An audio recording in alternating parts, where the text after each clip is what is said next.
Welcome to the In My Opinion show with host Ronald Barry Robinson and friends, seen on the internet 24 hours, 7 days a week. On popular sites like YouTube, Ustream, Facebook, MySpace, type in My Opinion into the search engine to view. The In My Opinion show is also seen on Comcast Cable TV Channel 17, Flint, Michigan, every Saturday at 6 p.m. and Wednesday at 8:30 p.m. The In My Opinion show is also seen on Comcast Cable Television, Channel 68, Detroit, Michigan, 7 days a week. Consult your community calendar. Today, again, welcome to the In My Opinion show. This will be my preamble for the show today. The act of donating kidneys is well known nationwide as the gift of life. For those watching this program this afternoon, organ donation is a respectable topic for discussion at all phases of the human condition and life cycle. Those of you who are X and Y generations and are watching this program, can you say with me, organ donations is the gift of life, quote unquote. The problem of organ availability is so acute in the United States today that thousands of Americans are dying as we dispose of hundreds and thousands of organs from accidental death. However, the ratio of mainstream Americans to available organs is less dismal and tragic than it is for African Americans. In upcoming months, the In My Opinion show will focus on organ donations until there is some measurable and positive impact on organ donations favorable to increased availability to African Americans who are seeking them. For future programs, the In My Opinion show will host subject matter expert Dr. Michael Jackalone, a friend of the African American community.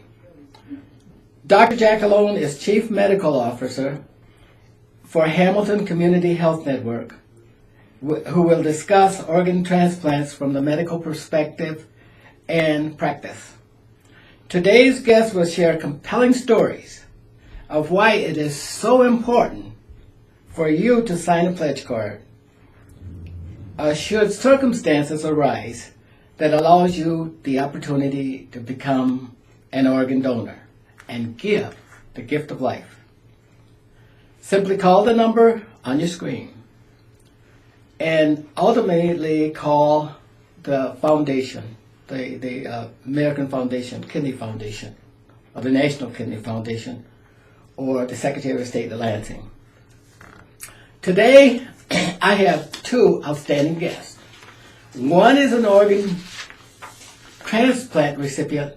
The other is the donor. Wanda Baker, welcome to the In My Opinion show. Thank you. Michael Thomas, welcome. Thank you. I know that you have some really great remarks to share with our audience. I'm going to start with you, Michael. Who in the United States need organs? People that in the United States that need organs are the ones that are currently going through organ failures, and like I say, in the African American community, and a lot of that is based on we're disproportionately represented in that area because we have diseases that causes our organs to fail, such as diabetes, high blood pressure, obesity, are some of the things that cause our organ failure. Thank you. You have anything to add to that, Wanda? Also, not necessarily mainly in the African American community, but there are kidney diseases, polycystic kidney, and The other chronic disease, type. The chronic. Wanda, explain what it's like to come down with kidney disease. Just explain the nuances briefly. When I found out before I found out that I needed a transplant, I noticed that my body had started to, at an early age, at 40 years old, my body had started slowly deteriorating. My energy level, very low. My just daily functioning was just not as it should be for a woman at my age. Tired all the time. Just quite a few things in there, but didn't really stop and think that there was something going on. Just knew that I wasn't where I should be, but I think a little afraid to go and find out if there was a problem. Well, Wanda, were there days that you just felt like, I'm giving up on life? This is not all worth it. The pain, the suffering, the despair, the sadness that goes along with it, the loss of friends that at one time were very plentiful around you. Did you ever feel at this point that life was not worth it? Never. Explain.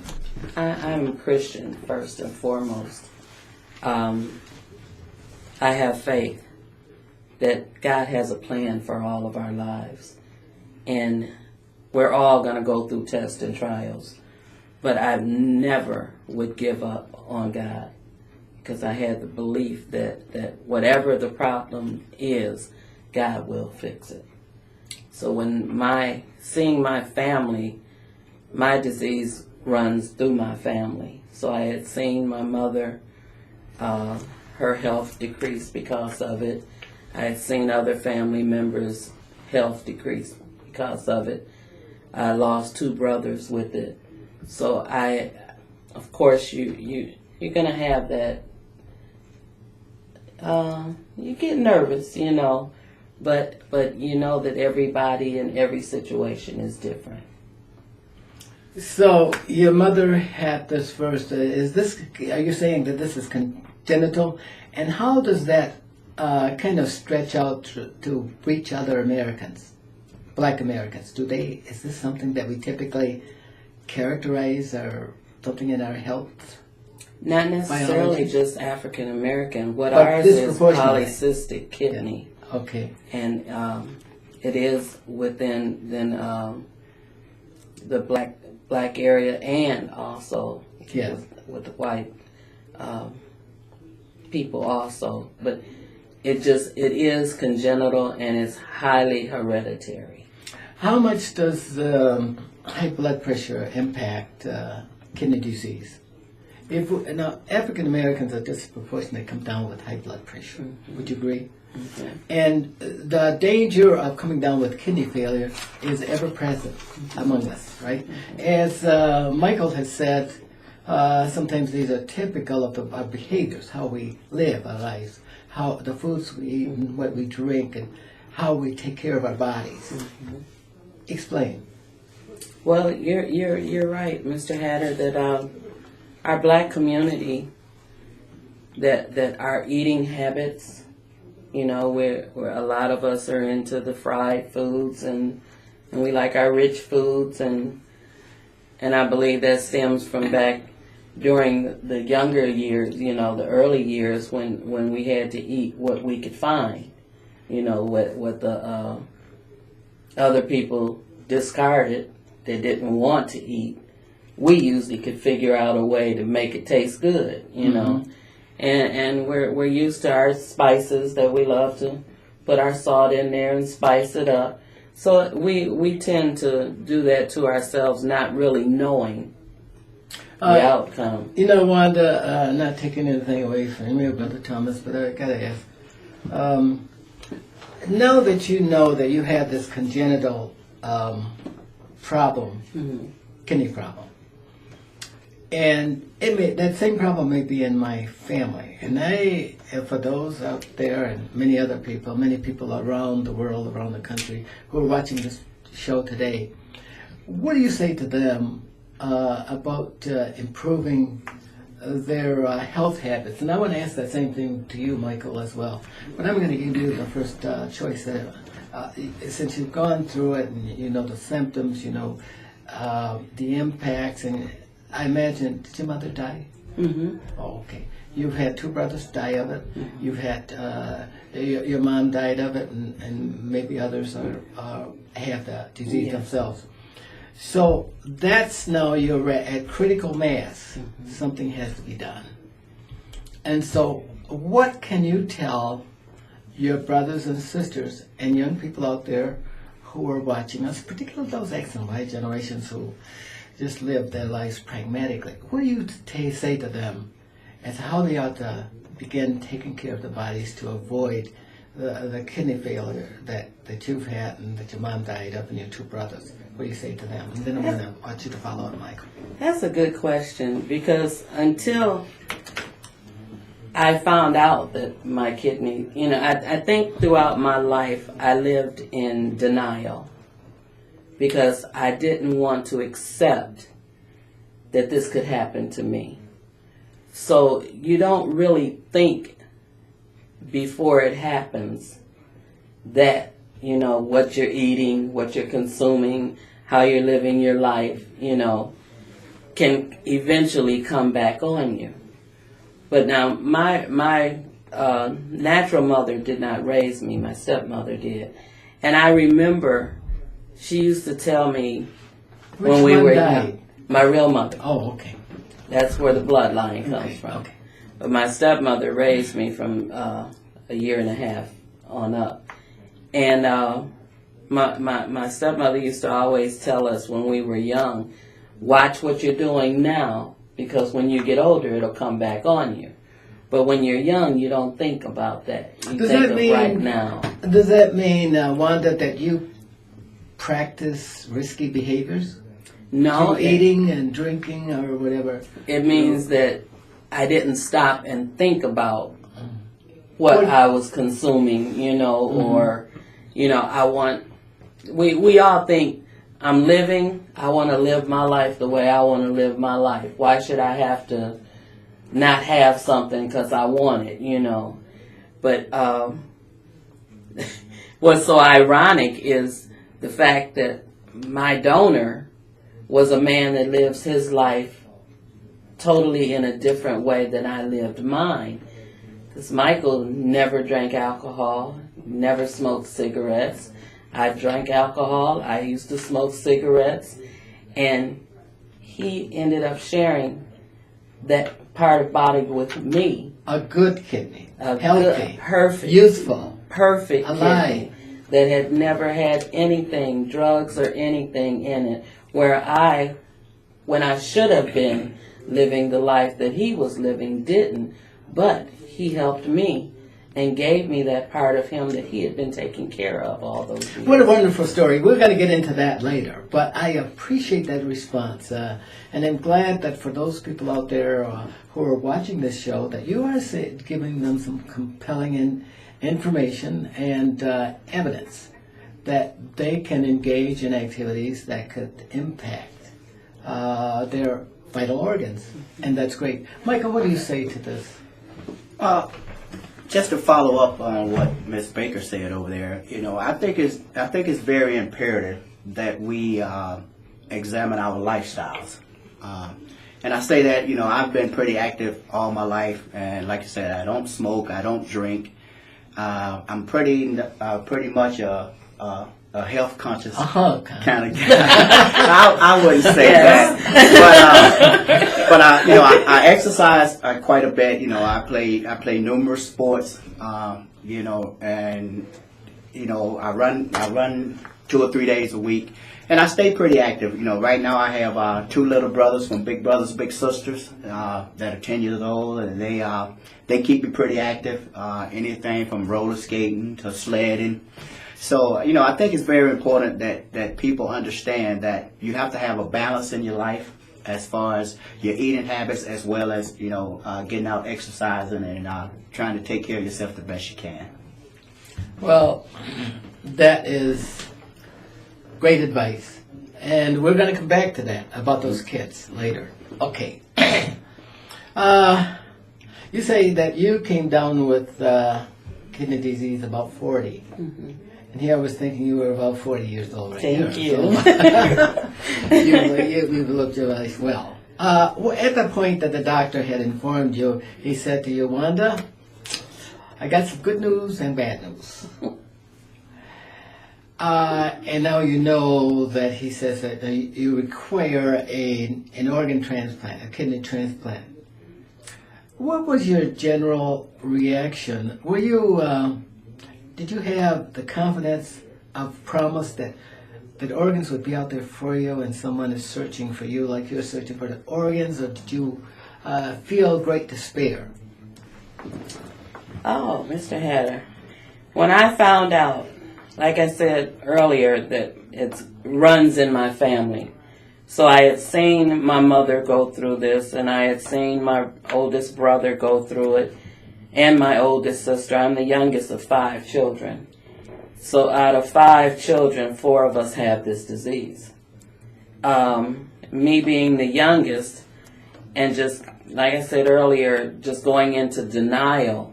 But I remember when I walked in the doctor's office and he told me he wanted to do a new update on my condition. So he said, in 2 or 3 days, I'm going to take blood and I'll call you. And he called me and said, do you know your kidneys aren't functioning? And at that very moment, I just sunk. I started to cry because I knew what I had been trying to avoid had finally caught up with me. So it was a thing of, all I thought about is I had seen my family go through dialysis, and I didn't want to go through that. I was scared to death of dialysis. Wanda, what were you most afraid of? Were you afraid of isolation in the world? Here's this little person out here in the center of the stage with all of the resources around them, and yet feeling a sense of isolation. You're by yourself, and I'm not sure that everybody, like your friends and relatives, shared that moment with you, or what you were going through. I'm sure that a lot of people go through that, and and that's why I was sharing with our audience. And as we get older, and again, I say that those people have become organ donors, and who at a later date come down with kidney disease. Feel more optimistic about facing the future than those people who all of a sudden are having this thrust upon them. They can feel that sense of isolation. And since that time, tell us about how you felt about organ donations since you've been given the transplant. How do you feel philosophically about that? You never know how you're going to feel about something till you go through it. Mm-hmm.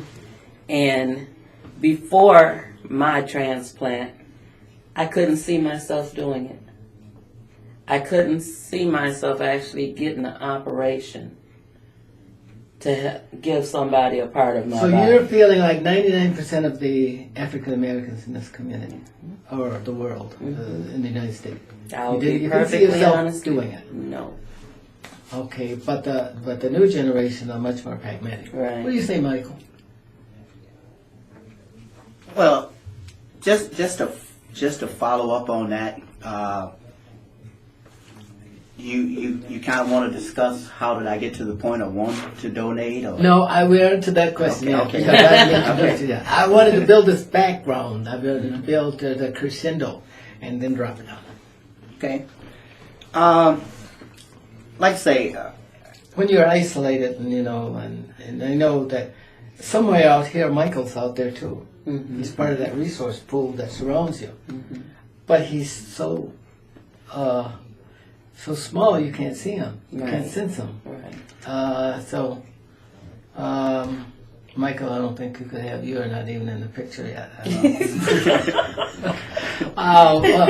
Was dialysis an option for you?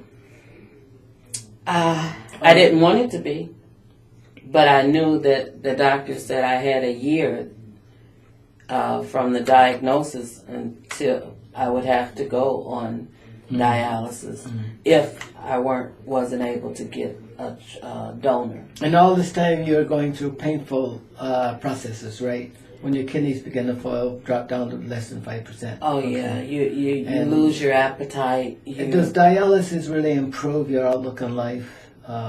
You probably never had dialysis either. I haven't, but I've seen so many family members. They don't seem to improve their outlook. So, yeah. So dialysis is not an option for when there are healthy organs out there that can be made available. Can you, at the best as you can, explain how friends and relatives reacted? And I had asked you this again, that the need of a transplant.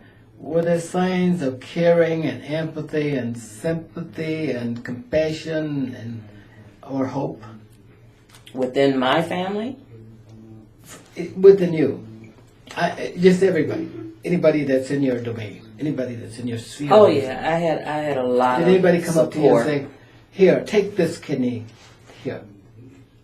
Not yet, right? No, I had two people when I found out. Michael was the first, and then there was a lady that I worked with that I had only known a couple of years, but we had become really close friends. And she offered. And we knew right off the bat that she was not a match because of our blood level, our blood, what is it? Types, yeah.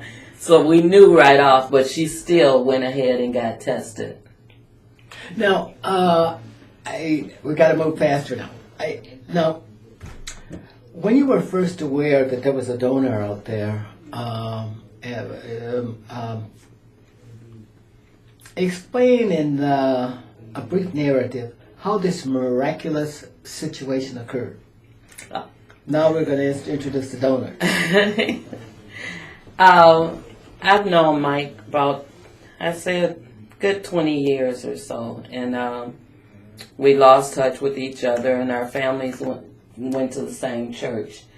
And I met Mike, and we became fast friends, and kind of lost contact with him for quite a few years, and then we met back up, and we actually tried dating for a while, and it actually, I don't know, why didn't it work? We tried You're dating. not married yet. You're part of each other. We're closer than any husband and wife could ever be.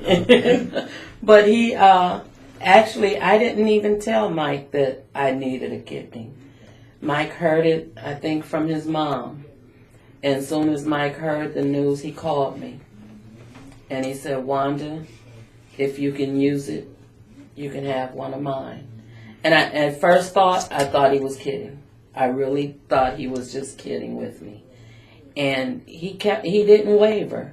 He continued to say, I'm serious. I'll go, just tell me who I need to contact to go get tested. Michael, I know there are many men who are watching this show and wishing that they could do the same thing that I wish they could do. Be half the man that you are. Thank you. Would you like to explain how you How did I came into this picture here? Well, people have to understand the relationship me and Wanda had. I tell her all the time, she's one of the best friends that anybody could have. And like I said, I have been knowing Wanda for a number of years. We went to the same church. We sung in the church choir. We sung in the church choir, and you have to know Wanda. She's a very outgoing, very vibrant person. And then once I knew that her kidneys were failing, you could see the difference, the change in her. The energy level. She wasn't as outgoing and as vibrant as she used to be, and I just, it was hard for me to sit around and see my friend go through that, and that was one of the reasons why I stepped up and offered the kidney for donation. Michael and Wanda, there are many millions of people watching this show from around the world. I would like for each one of you to look into the camera. And I want you, as best as you can, as convincingly as you can, to your family, friends, and other people around the world who are touched by this show, by what you've said today, and make an appeal to them to go down and get a pledge card and sign it and submit it to give the gift of life. Wanda, you go first. No, shall I have Michael go first? I'll go first. Okay. I just want to say that I believe truly that God has a plan for all of us. And I believe that God gave these organs to us for us to share. It's the gift of life, and it's a gift that you could, there's no better gift that you could give anyone. 10 years ago, I never thought I'd still be sitting here feeling as good as I feel because of someone being so good to me as to donate an organ. And I believe that we all are brothers and sisters in God's sight, and whatever we can do to help out each other, we need to start trying to do that. Okay, 10 seconds. Make a strong appeal for an organ donation. Please, everyone, think about it, pray over it, and come out. And all you have to do is go to the Secretary of State. Thank you. Okay. Good job. Michael, 30 seconds. Okay, why is it important? Organ donation is critical in the minority community, especially for African Americans, because we're disproportionately represented with organ failure because of the diseases that we carry. Nearly half of all the people that need kidneys in the state of Michigan right now are African Americans. There's more than 3,000 people in Michigan that are currently waiting for an organ transplant. They are in need of some more organs to be donated, and you can Thank you, Michael. With that, we'll have to wrap up the show. You guys have been great guests today. I really appreciate it. I'm going to invite you back again, both you and Wanda and Michael. So please, with that, we must sign off, and we need to thank our audience and thank our technicians and thank the host of the show for a great show today and a great audience. Thank you very much, and Thank you. Stay focused.